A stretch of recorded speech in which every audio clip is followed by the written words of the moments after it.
एक गांव, एक नदी। बहुत समय पहले एक गांव था। गांव के लोग बहुत खुश थे। उनके पास एक नदी थी जो गांव के लोगों के लिए जीवन का स्रोत थी। नदी का पानी साफ और स्वच्छ था। गांव के लोग नदी के पानी से अपनी प्यास बुझाते थे, अपने खेतों को सींचते थे और अपने जानवरों को पानी पिलाते थे। गांव के लोग नदी को बहुत प्यार करते थे। वे नदी को देवी मानते थे और उसकी पूजा करते थे। वे नदी के किनारे बैठकर गीत गाते थे और कहानियां सुनाते थे। एक दिन गांव में एक दुष्ट आदमी आया। वह आदमी बहुत लालची था। वह गांव के लोगों की खुशी देखकर जलने लगा। उसने गांव के लोगों से नदी छीनने की योजना बनाई। उसने गांव के लोगों से कहा कि वह नदी को एक बड़े शहर में ले जाएगा। उसने कहा कि शहर के लोग नदी के पानी के लिए बहुत पैसे देंगे। गांव के लोग लालची आदमी की बातों में आ गए। उन्होंने सोचा कि अगर वे नदी को शहर में ले जाएंगे तो वे बहुत अमीर हो जाएंगे।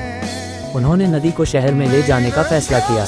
गांव के लोगों ने नदी को शहर में ले जाने के लिए बहुत मेहनत की। उन्होंने नदी के किनारे एक नहर बनाई।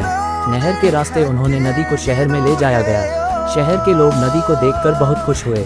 उन्होंने गांव के लोगों को बहुत पैसे दिए। गांव के लोग अमीर तो हो गए, लेकिन वे खुश नहीं थे। उन्होंने अपना जीवन स्रोत खो दिया था। उनकी नदी अब उनके पास नहीं थी। गांव के लोग उदास रहने लगे। उन्होंने नदी को बहुत याद किया। एक दिन गांव के लोगों ने फैसला किया कि वे नदी को वापस गांव में ले जाएंगे। उन्होंने फिर से बहुत मेहनत की। उन्होंने नहर को बंद कर दिया और नदी को वापस गांव में ले आए।